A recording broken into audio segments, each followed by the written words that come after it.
up, everybody?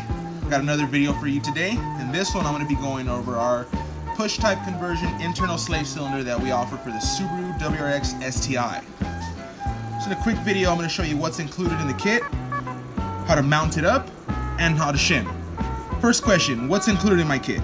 So similar like our other kits, we include our clutch line, our bleeder line.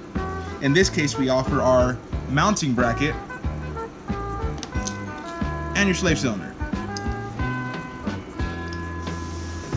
So first, how do I mount this up? So in your bell housing, you're going to notice you're going to have a retainer over your input shaft. 4 offset bolts. It's quite simple. Just remove them, pull it off, grab your Clutch Master's mounting bracket, and you'll notice that it has the same mounting pattern as the OEM. Get this in there. You're going to use these 4 Allen screws. Bolt it up. Slide your slave cylinder over it, connect your lines, and you're good to go. So just like our other bearing, a few parts included, has same seals. So you have your wiper seal, you have your donut seal inside, so a little bit further in, and your 2 little O-rings that are on these fittings. Once you have your mounting plate installed in your bell housing, you're going to line up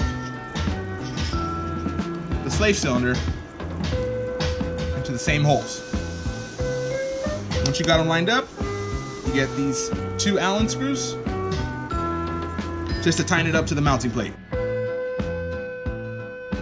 Shimming process. Shimming process is very similar to our other bearings. You have your roller bearing and your piston. Pop the roller bearing off, get your measurements, slide the shims over the piston, and press the roller bearing back on.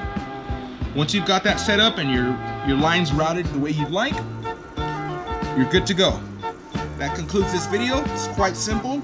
Like we mentioned, if you have any questions, feel free to give us a call and we'll walk you through it.